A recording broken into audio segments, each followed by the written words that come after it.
할렐루야. 오늘 말씀은 욥기입니다. 욥기 1장 8절에서 12절입니다. 욥기 1장 8절에서 12절 말씀입니다.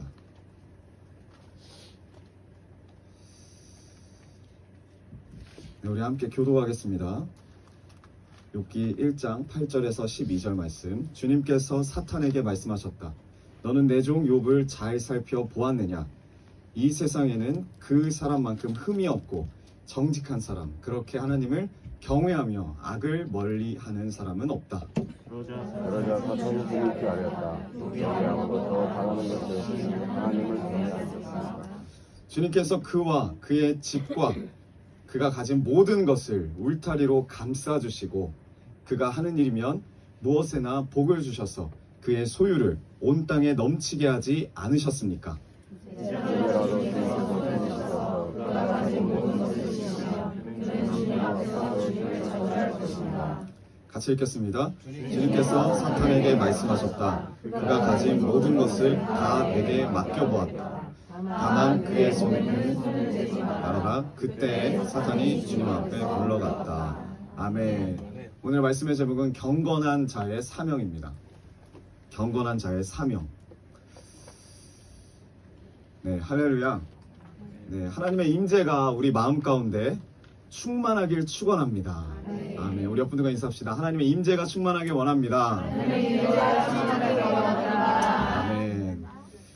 네, 어저께 토요일 날에 참 많은 일이 있었다고 제가 들었는데 특히 하나님이 계속 초등학교 친구들을 보내주시는 것 같아요. 3명밖에 없었지만 네.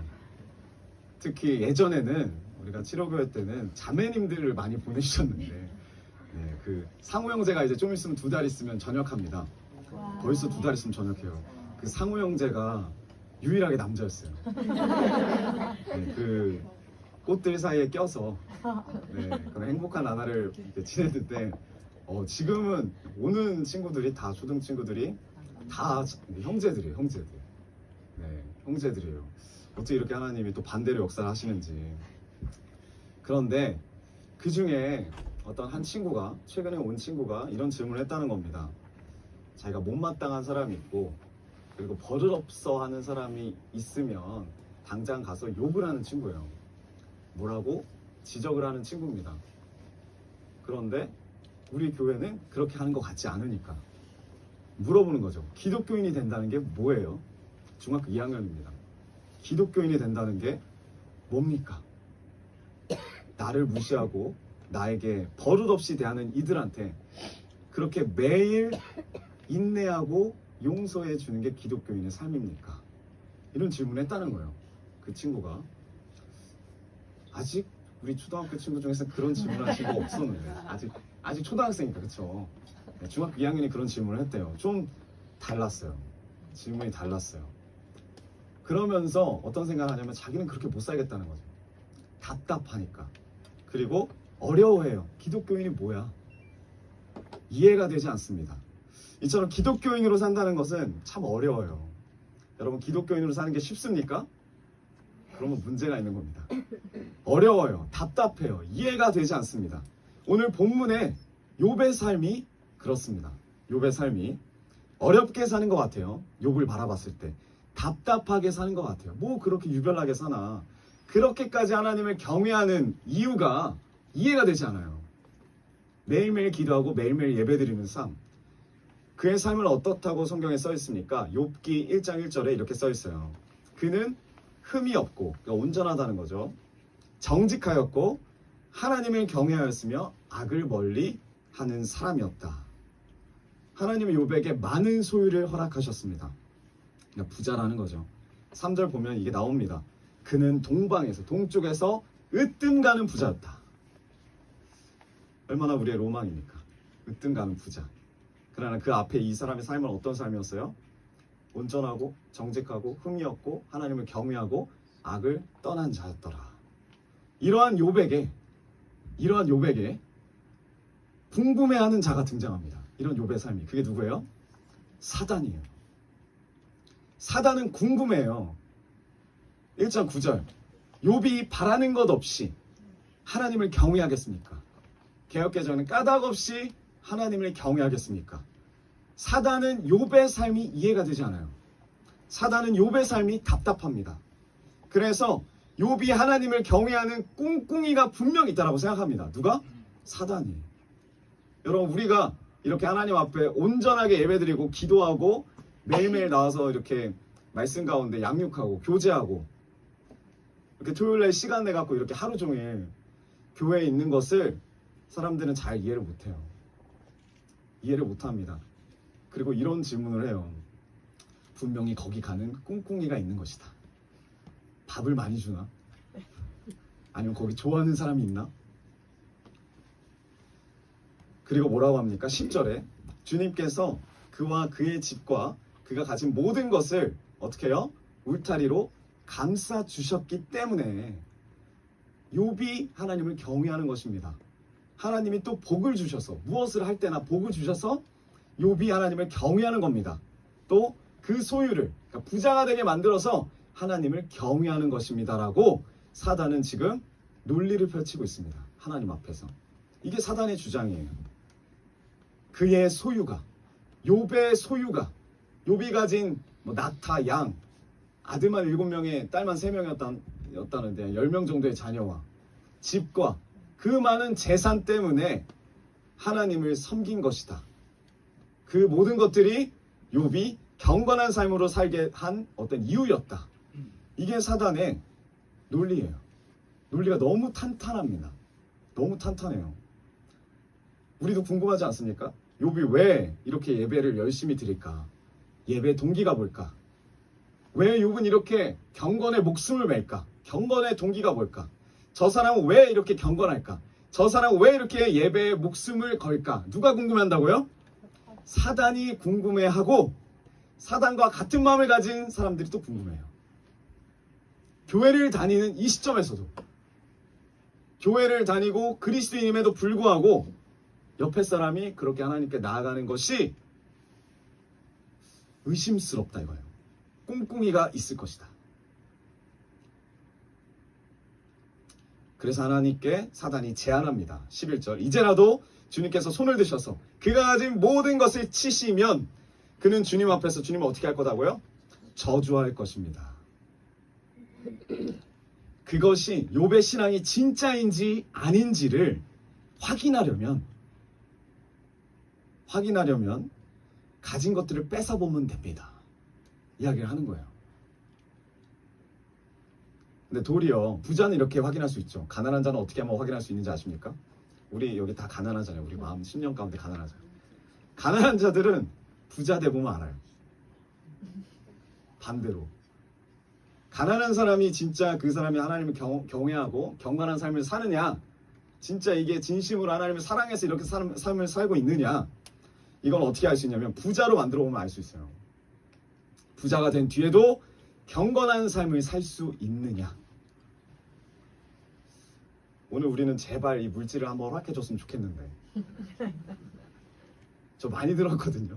제 또래 이렇게 뭐 동기 전도사님들이나 아니면 학부 다닐 때도 하나님 한 번만 저에게 기회를 주시면 제가 보여드리겠습니다. 1억 천금을 허락해 주시면 제가 하나님을 위한 삶을 보여드리겠습니다. 대학천연부 예전에 한번 물어본 적이 있어요. 제가 너희가 정말 하나님을 위한 삶을 살겠냐 했더니 살겠대요. 하나님이 너에게 지금 우리가 다 가난하지만 누가 봐도 다 얼굴만 봐도 그때는 직장 취업한 사람 얼마 안 돼가지고 다 가난합니다. 얼굴에 가난함이 써있어요. 하나님이 여러분들에게 축복을 주신다면 얼마나 주기를 원하시냐. 고민을 하더라고요 다들. 그래서 이렇게 뭐 어느 정도 이야기를 했는데 제가 그랬죠. 그릇이 작구나. 그 다음에 나온 단어, 이렇게 나온 금액이 1,000억이었어. 1,000억. 다 합쳐 1,000억이 아니라 한 명당 1,000억. 제일 작은 친구가 아마 100억 이상이었어요. 1년 연봉 주셨으면 좋겠다.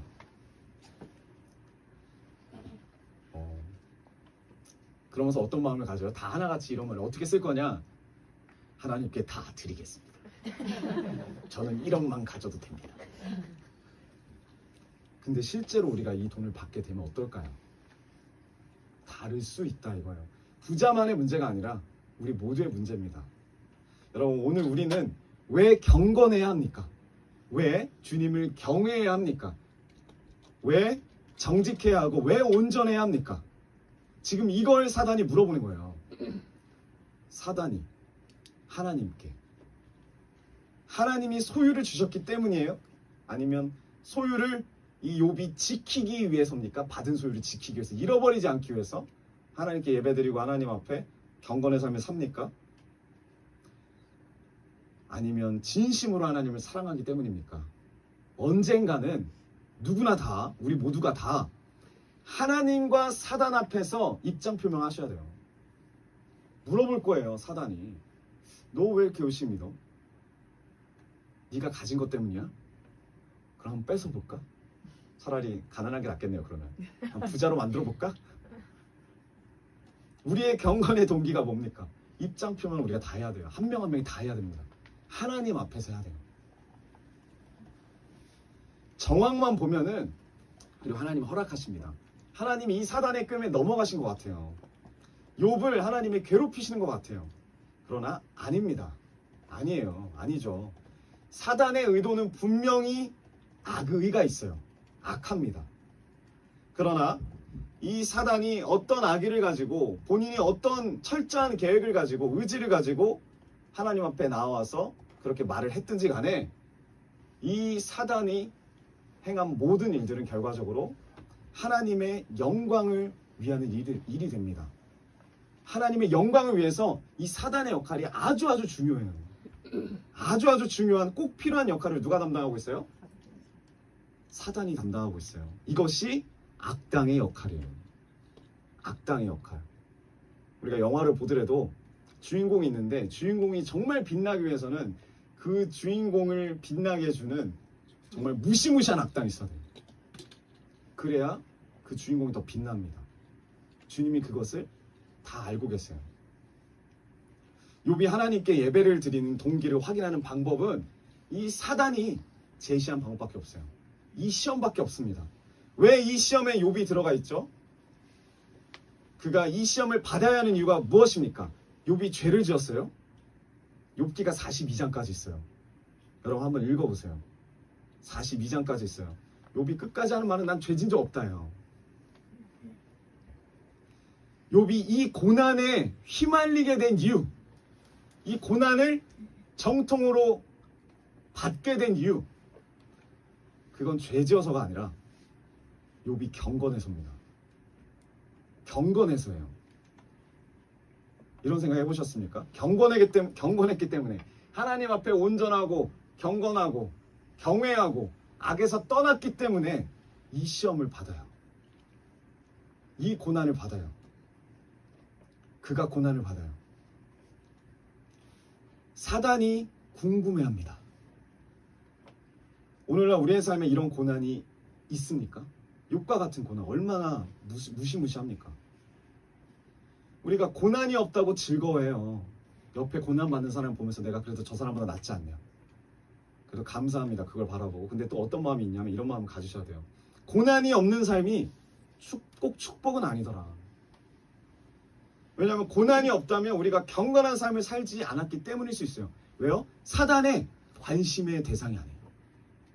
사단은 궁금해하지도 않아요. 그 사람은, 진짜가 아닌 사람은 궁금해하지도 않아요.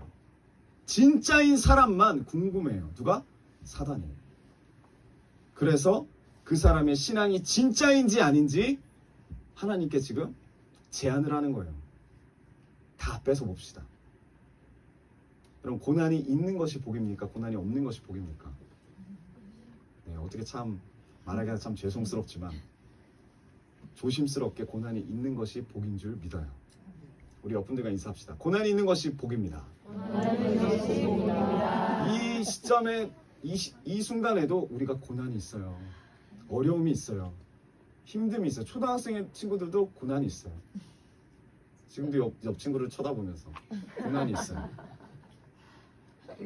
여러분, 경건한 자만, 하나님 앞에 경건한 자만 이 영적 전쟁에, 이 천상의 전쟁에 참여하게 됩니다. 경건한 자가 아니면 애초에 들어가지 못해요. 이것이 그리스도의 몸된 교회가 받게 되는 영광이 좀 있습니다. 하나님이 이 영적 전쟁을 허용시켜 주시는 이유가 있어요. 내가 하나님을 경외하는 목적이 나의 소유를 위한 목적이었는지 아니면 나의 행복을 위한 목적인지 그러한 신앙생활이었는지를 확인하는 방법입니다. 사단은 욥이 이유가 있다라고 생각을 해요. 욥의 신앙에 분명히 이렇게 철저하게 하나님을 사랑하는 것은 이유가 있다. 이유가 있다. 의심합니다. 자신의 행복을 위해서일 것이다. 자신의 소유를 잃지 않기 위해서 하나님을 섬긴다고 의심해요. 그러나 이 영적 전쟁을 통해서 하나님이 원하시고 밝히 드러나길 원하시는 의도가 있어요. 그게 뭐예요? 온전하고 정직하고 흠이 없고 경건하며 악에서 떠난 자의 경건의 이유가 밝혀집니다. 밝혀져요. 소유 때문이 아니라, 자식 때문이 아니라, 좋은 집을 주셨기 때문이 아니라, 이쁜 아내가 있어서가 아니라, 하나님 한 분을 진실이 사랑해서 그분을 위해 모든 복을 받고 그분을 위해 그분이 주시는 모든 화를 받으면서 모든 것에 감사하는 삶을 사는 것. 이게 온 세상에 드러나는 것. 그럼 어떻게 됩니까? 하나님의 영광이 드러나요. 하나님의 영광이 드러나요. 욥의 삶을 통하여 하나님의 영광이 드러나는 삶을 입증하길 원하세요. 하나님은 우리의 신앙을 통해서 보고 싶은 것이 있어요. 이 순간에도 우리의 심령 가운데 하나님 보고 싶어 하시는 게 있어요. 보고 싶어 하시는 것. 우리의 일상의 삶을 통해서 주님이 자신의 눈으로 보고 싶어 하시는 것이 있어요.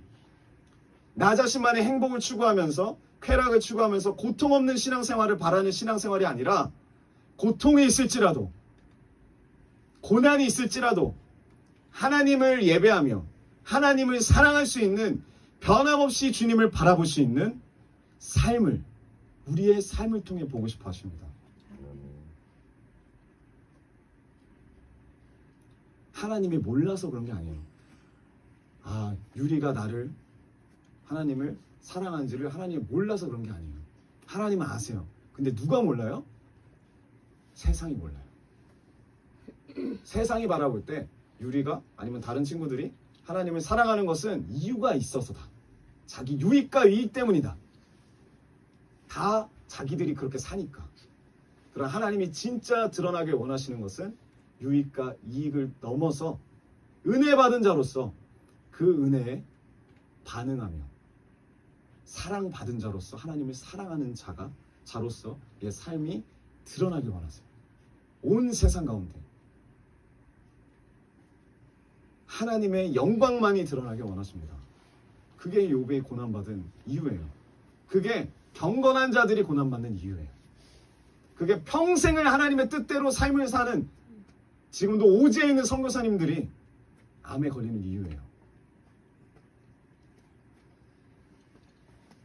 온 세상이 알게 돼요.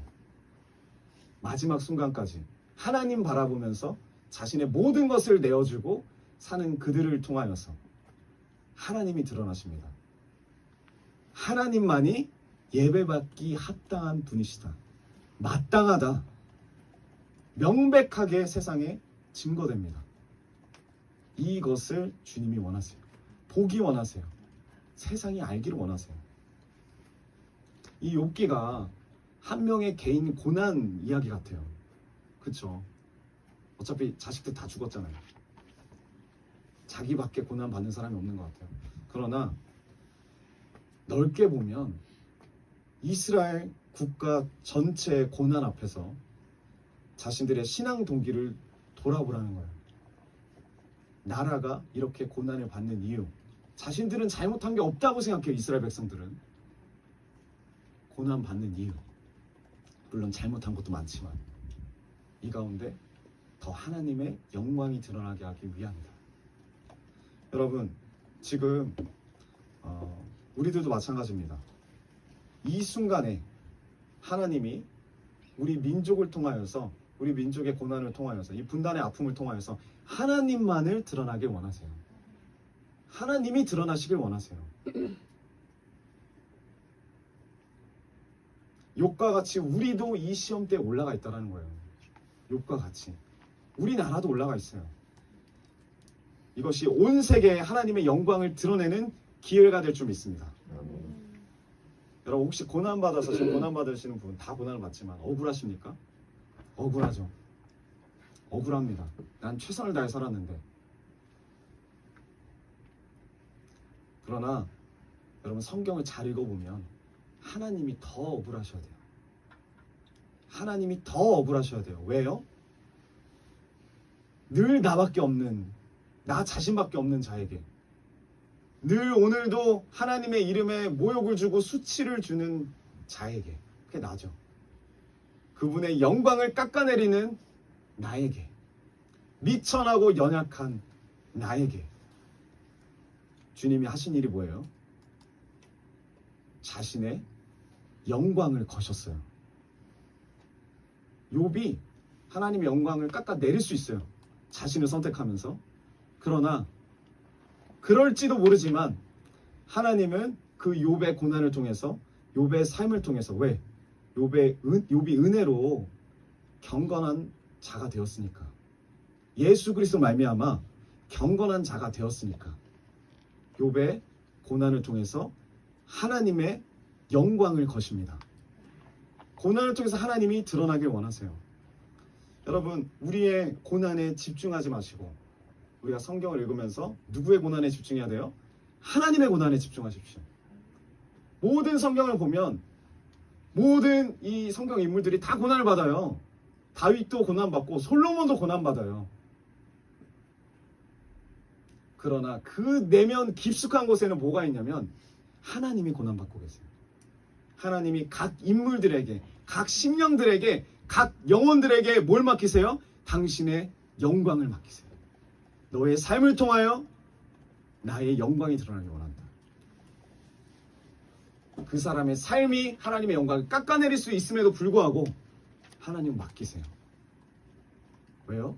우리 모두가 예수 그리스도로 말미암아 경건한 자가 되었기 때문에, 사단이 관심을 갖기 때문에 진짜 우리의 신앙이 진짜인지 아닌지가 드러나야 돼요. 여러분, 이 고난을 받는 가운데 자책도 합니다. 우리가 자책을, 저도 자책을 많이 해요. 근데 자책이 겸손이 아니더라고요. 자책은 겸손이 아닙니다. 이 상황을 통해서 하나님의 영광을 어떻게든 드러내는 것이 하나님의 뜻이더라고요. 자책하고 좌절하고 낭망하고 있는 것은 교만이에요. 예수님이 이미 그렇게 사셨어요. 베드로전서 1장 6절 보시면 이미 이런 고백을 합니다. 그러므로 여러분이 지금 잠시 동안 여러 가지 시련 속에서 어쩔 수 없이 슬픔을 당하게 되었다 하더라도 어떻게 하래요? 기뻐하십시오. 지금 잠시 동안 시련과 슬픔이 있다 할지라도 기뻐하랍니다. 왜요? 예수님께서 이미 하나님의 영광을 위한 삶을 사셨기 때문에. 예수님의 삶을 통하여서 어떻게 됩니까? 하나님의 영광이 드러나셨어요. 우리는 이런 생각을 합니다. 예수님의 그 공생의 기간 동안에 차라리 마지막이 얼마나 중요합니까? 십자가 지심이 없었다면 얼마나 깔끔하고 좋았을까? 더 영광받을 일이, 다른 일이 있지 않았을까? 제자들의 배신이 없었으면 얼마나 좋았을까? 제자들의 순종만 있었다면 얼마나 좋았을까? 그러나 예수님이 겪으신 이 배신과 수모와 버림받음과 죽임 당하심을 통해서 어떻게 됩니까? 하나님이 영광이 드러나요. 하나님의 영광이 드러나요. 이게 예수님이 고난받으신 목적이에요. 이게 욥이 고난받으신 목적이에요. 이게 지금 이 순간에 우리가 고난받는 목적이 될 줄 믿어요. 물론 잘못해서 고난받을 수도 있어요. 하지만 나는 그래도 최선을 다해 살려고 하는데 살려고 하면 살려고 할수록 일이 안 풀려요.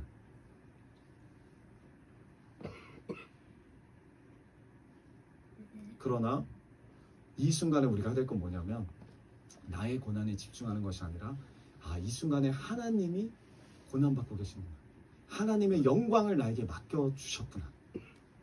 나는 그 자녀로 오늘 하루를 살아야 하는구나. 예수님이 이미 사셨구나. 예수님의 길을 바라보면서 우리는 생각해야 됩니다. 아들은 저렇게 사는구나. 아버지께 저렇게 하는 것이 맞구나. 동일하게 그리스도의 몸된 교회도 저렇게 살아야 하는구나. 하나님은 그러한 자를 원하시는구나. 그리고 여기서 끝이 아니라 이러한 삶을 사는 과정 가운데 사랑이 나갑니다. 예수 그리스도의 희생이 나갑니다. 회개가 나가요. 그것들이 흘러가서 어떻게 돼요? 다른 영혼들이 살아납니다. 이 하나님의 역사예요. 이게 역사예요. 성경 전체에 흐르는 역사예요. 이 하나님의 역사 가운데 성경의 인물들이 있어요. 그리고 이 하나님의 역사 가운데 오늘 우리를 초청하십니다. 우리의 삶이 하나님의 역사가 돼요. 그 시선이라는 찬양에 있잖아요. 모든 주님께 드리고, 그다음 뭐죠? 신 하나님을 느낄 때 내 삶은 역사가 되고, 나의 역사가 아니에요. 대한민국의 역사가 아니에요. 하나님의 역사예요. 얼마나 영광스럽습니까? 우리가 그 하나님의 역사가 된다는 사실이. 하나님의 영광에 이르지 못했던 우리가 어떻게 변화됐죠? 로마서 3장 23절 보면 십자가 이전의 삶이 나와요. 모든 사람이 죄를 범하였습니다. 그래서 사람은 하나님의 영광에 못 미치는 처지에 놓여 있습니다. 죄를 범해서 하나님의 영광에 미치지 못해요. 그랬던 십자가 이전의 삶이 십자가 이후의 삶은 어떻게 바뀌어요? 24절, 3장 24절. 십자가 위에 살면 그러나 사람은 그리스도 예수 안에서 얻은 구원으로 말미암아 그 예수 그리스도의 십자가 되심으로 말미암아 하나님의 은혜로 값없이 의롭다는 선고를 받습니다. 그리고 로마서 5장 1절. 개역개정이 더 마음에 와서 개역개정 읽겠습니다. 그러므로 우리가 믿음으로 의롭다 하심을 받았으니 우리 주 예수 그리스도로 말미암아 하나님과 화평을 누리자. 또한 그로 말미암아 우리가 믿음으로 서 있는 이 은혜에 들어감을 얻었으며 어떻게 해요? 하나님의 영광을 바라고 즐거워하느니라. 하나님의 영광에 미치지 못한 자가 예수 그리스도로 말미암아 이제 하나님과 화평을 누리고 하나님의 영광을 바라고 즐거워하는 자로 바뀝니다. 이게 십자가 이전과 이후의 삶이에요. 이게 은혜 받은 자들의 삶입니다. 이제 우리에게 주어지는 삶이 뭐예요? 로마서 5장 3절. 바울은 부탁해요. 다만 이뿐 아니라 우리가 환난 중에도 즐거워하나니 이는 환난은 인내를, 인내는 연단을, 연단은 소망을 이루는 줄 알미로다. 여러분 우리가 그리스도로 말미암아 화평을 누리게 되었습니다. 은혜 받은 자가 되었어요. 이제 하나님의 영광에 미치지 못한 자가 하나님의 영광을 즐거워하고 화평을 누리는 자가 되었습니다. 근데 이뿐 아니라 이제는 뭐래요? 환난이 온대요. 우리는 하나님의 은혜를 받으면 환난이 없을 것 같은데 하나님의 은혜를 받은 자에게 환난이 온대요. 근데 뭐래요? 환난 중에 즐거워하나니 즐거워하는 자가 된답니다. 그 말이 뭐예요? 환난을 감당할 수 있다는 거예요. 예수 그리스도의 능력으로 말미암아 환난을 감당하는 자가 된다. 환난을 통하여 뭘 이룬대요? 인내를 이룬대요. 세 번역에서는 인내력이라고 합니다. 인내를 이룬대요. 근데 인내를 통해서 뭘 이룬대요? 연단을 이룬대요. 세 번역에서 뭐라고 합니까? 이 연단을 단련된 인격. 깎이고 다듬어져서 우리의 성품이 하나님의 무기가 된대요. 하나님의 무기가. 그리고 결국엔 어떻게 된대요? 소망을 이룬대요. 하나님이 말씀하시는 소망을 이룬대요. 환난이 오면 일반적으로 우리가 어떻게 됩니까? 소망이 올까요? 환난이 고난이 오면 소망이 생기지 않아요. 소망을 잃어버립니다. 아마도 인내하면 인내할수록 어떻게 돼요? 환난을 통해서 인내하게 된다니까. 근데 환난이 오면 소망도 잃어버리고 환난이 와서 인내로 가면 인내 때문에 또 소망이 또 잃어버려요. 그 인내하는 가운데 연단이 되면 연단 때문에 더 소망을 잃어버려요. 여러분 우리 주변에 다 연단 받는 사람들입니다. 하나님의 깎임 받고 하나님의 무기가 되어가는 사람이에요. 무기가 아무나 되는 게 아니에요.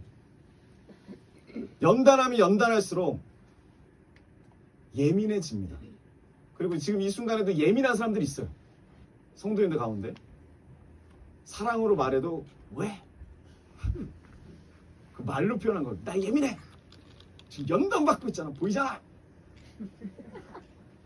예민해져요. 예민해지면 그 사람 가까이 가면 안 돼. 그때는 연단 받고 있으니까 무서워요 아주. 그러나 중요한 사실은 뭐냐면 소망을 이루게 된대요. 소망을 이루게 된대요. 연단당한 자들이 결과적으로 소망을 이루는 자리까지 가게 된대요.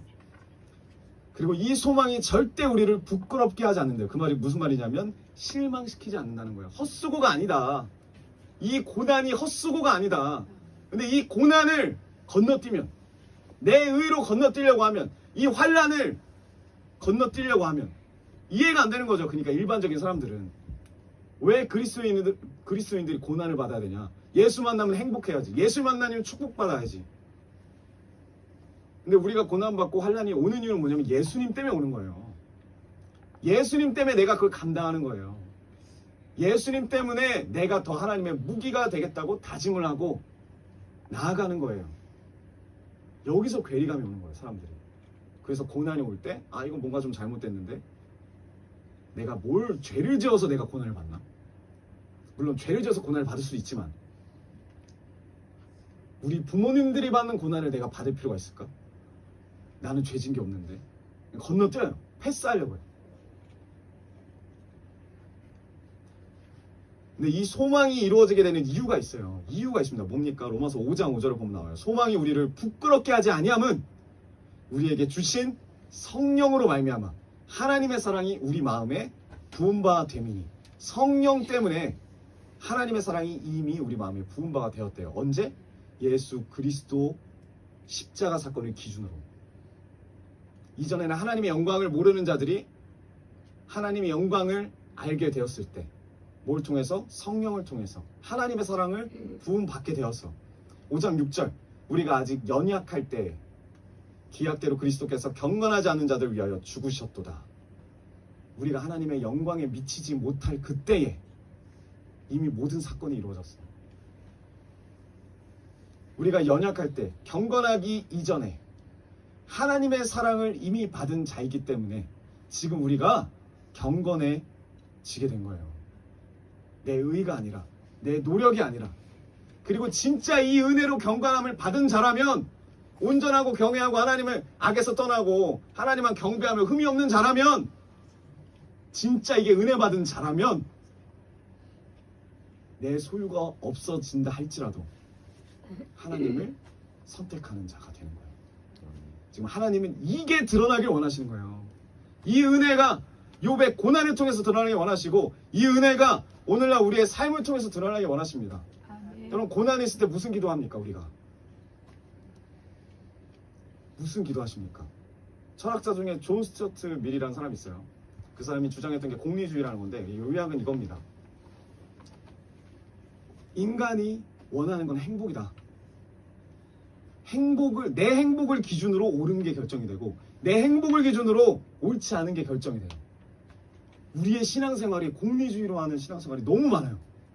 내 행복이면 내가 신앙생활 잘하고 있는 거고 내가 행복이 없으면 내 신앙생활 잘못하고 있는 거고. 근데 욥이 오늘 고난받는 이 과정들은 이게 아니에요. 내가 복을 받으나 화를 받으나 하나님이 주시는 것이기 때문에 내가 감당할 수 있다. 왜요? 이 사람이 경건한 자였기 때문에, 은혜를 받은 자였기 때문에. 소유가 없어도 온전하고 정직하며 경건하며 흠이 없으며 악에서 떠난 자의 삶을 살게 됩니다. 여러분 우리가 꼭 무조건 잘못해서 고난받는 건 아니에요. 우리가 이미 하나님의 사랑을 받아서 그 은혜로 말미암아 경건해졌기 때문에 소망을 품는 자로서 지금 이 고난을 참여하게 됩니다. 영적 싸움을 싸우게 되는 거예요. 근데 내가 경건하지 않아서 벌받나 하고 생각하면 신앙생활을 하면 할수록 뭐 어떻게 됩니까? 고난이 오면 올수록 괴로워요. 지쳐요. 소망을 잃습니다. 예전에 그 루터가, 종교개혁을 일으켰던 루터가 하나님을 너무너무 사랑하는데 고난을 맞이할 때, 힘듦을 맞이할 때 자신의 죄 때문인가 그 죄에 매여가지고 매일매일 채찍으로 때려 자기를. 그 실제 중세 시대 때 예수님 맞았던 그 채찍을 재현해서 자기를 때려요. 살점이 다 뜯겨 나갑니다. 밤에 자기를 그렇게 때려야 자기가 잠을 잘 수 있다 이거예요. 이 죄인이 어떻게 그냥 잠을 자겠냐. 루터는 어떻게 했냐면 기도탑이 있어요. 그 유럽에 가시면 기도탑이 있는데 실제 올라가 봤죠. 우리가 그 피렌체 갔을 때 그 층이 높고 좁은 그 기도탑을 무릎으로 올라갔어요. 무릎으로 내려오고 무릎이 다 까지고 해질 정도로 매일매일 기도탑을 올라갔다 내려갔다 올라갔다 내려갔다 올라가면서 기도하는 거예요. 이 죄인이 주님께 나아갑니다. 용서하여 주시옵소서. 우리가 봤을 때 얼마나 경건해요. 그런데 집에 와서 잠을 자려면 이 마음이 떠나질 않는 거야. 내가 죄 사함을 받았다라는 게 떠나질 않는 거야. 소망이 없어요. 괴로워요. 지쳐요. 왜요? 진짜 은혜를 경험하지 못했으니까. 그리고 루터가 하나님의 은혜로 성경을 보는데 발견하게 되는 거예요. 로마서를 말씀을 통해서. 오직 의인은 믿음으로 말미암아 산다. 믿음이 있어야 되는구나. 내가 믿음이 없구나. 예수 그리스도가 이미 나를 위해 십자가 지셨다는 그 확신이 나에게 없구나. 그러니까 매일매일 내가 이 고생을 하는구나. 그래서 종교개혁을 일으킨 거예요. 여러분, 이 고난 가운데 우리가 소망을 이룰 수 있는 이유는 지금 이 순간에도 소망이 없어. 우리가 이 환란이 영원할 것 같고 연단이 영원할 것 같고 소망이 없어요. 우리가 소망을 이룰 수 있는 이유는 뭐냐면 이미 예수 그리스도로 말미암아 진짜로 경건케 된 자들이 되었기 때문이에요. 소망까지 나아갈 수 있는 힘이 있어요. 사단이 이걸 속여요. 너는 가짜야. 네가 신앙생활하는 것은 이유가 있기 때문이잖아. 교회 가면 먹을 거 많이 주잖아.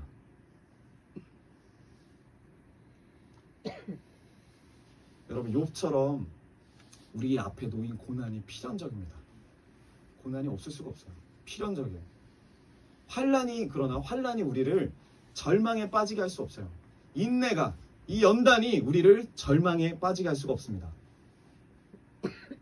초등학생들의 눈에, 그 민호라는 친구의 눈에 기독교인들의 삶이 이해가 되지 않아요. 절망적이에요.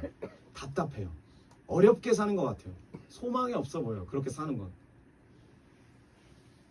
하지만 이 고난 가운데 진짜 은혜를 받은 자는 절망하지 않아요. 소망을 이루는 그날까지 나아가게 됩니다. 왜요? 하나님께서 반드시 그 소망으로 인도해 주실 것이기 때문에. 우리가 그 참 은혜를 받은 자이기 때문에.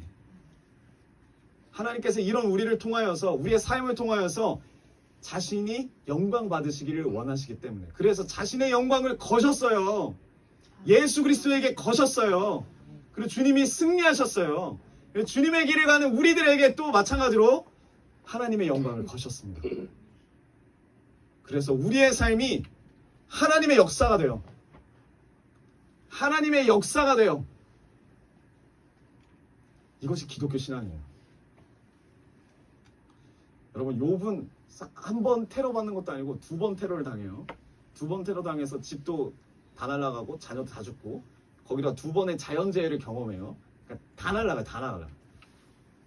모든 것을 잃어요. 그러나 하나님은 사단의 손에 욥을 맡겨요. 그 시험을 감당케 합니다. 이 고난 가운데 우리는 어떻게 살아야 합니까? 이걸 기억하세요. 하나님께서 우리에게 하나님의 영광을 맡기셨다. 하나님의 영광을 맡기셨다. 우리를 통해서 하나님의 영광이 드러나게 될 것이다. 예수 그리스도가 드러나게 될 것입니다. 우리는 교회로서 하나님의 명예가 걸린 삶을 살고 있어요. 이 영적 전쟁의 삶을 살고 있어요. 말씀의 결론을 맺기 원합니다. 여러분, 사단은 우리들의 경건의 동기를 궁금해요. 지금 이 순간에도. 그리고 의심해요. 중요한 사실은 사단의 공격 대상이 일반 사람들이 아니라 하나님께 좀 나아가겠다는 사람들, 하나님의 은혜를 받은 사람들, 이 경건한 자들이 공격 대상이에요. 욥은 자신의 소유에 이어서 자신의 생명까지 위협을 받아요. 존재까지 위협을 받습니다. 욥은 죽을 만큼 아파요. 기왓장으로 몸을 박박 긁어대는데 죽을 만큼 아파요. 근데 중요한 건 뭐예요? 그래도 죽지 않아요. 왜요? 욥의 고난이 욥을 죽이기 위한 목적이 아니기 때문에, 하나님의 영광을 드러내기 위한 목적이기 때문에 욥은 하나님의 보호 아래 있습니다. 우리도 하나님의 보호 아래 있어요.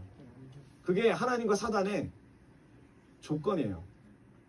하나님이 사단에게 명령하셨어요. 생명 건드지 말라고. 보호 아래 있습니다. 반드시 욥은 죽지 않고 살아요. 살 거예요. 무조건 살아요. 그리고 하나님의 영광을 드러내게 될 것입니다. 그래서 욥은 하나님께서 주시는 것이 무엇이든지 간에 다 받아야 되는 걸 알아요. 복이든 화이든 저주이든 이 욥을 통하여서 하나님의 영광을 드러내는 삶을 주님이 보기 원하십니다. 우리의 삶에서 하나님의 영광이 드러나는 삶을 보기 원하십니다. 이 욥이 자신의 인생이 하나님의 영광을 드러내는 삶이여야 된다는 것을 깨닫는 그 순간에 욥의 마음 가운데 하나님 고백을 하는 거예요. 하나님, 나의 진짜 보물은 당신입니다. 사단은 소유라고 생각하지만 내가 하나님을 믿는 나의 가장 귀한 보물은 바로 하나님입니다. 하나님이 나와 함께 하시기 때문입니다. 그리고 고백합니다. 42장 5절. 주님이 어떤 분이시라는 것을, 나에게 어떤 존재라는 것을, 얼마나 위대하시고 얼마나 사랑이 많으시고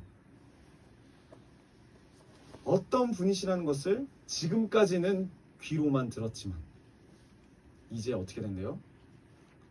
제 눈으로 주님을 뵙습니다. 그리고 나서 욥이 이 행동을 합니다. 6절. 제 주장을 걷어들이고 티끌과 잿더미 위에 앉아서 회개합니다. 내 옳은 생각 다 내려놓고 주님 앞에 회개합니다. 하나님의 영광을 위해서 살기 원합니다. 우리의 경건의 동기가 오직 하나님이기를 축원드립니다. 하나님만이 우리의 보물이 되신 줄 믿으시기 바랍니다. 그 하나님 만나며 하나님 앞에서 내 주장이 죽고 나의 자아가 죽는 은혜를 누리는 우리 글로비전교회 모든 성도님들과 사역자분들 되시길 주님의 이름으로 축복합니다. 아멘. 우리 이 시간 주님 앞에 찬양하며 나아갑시다.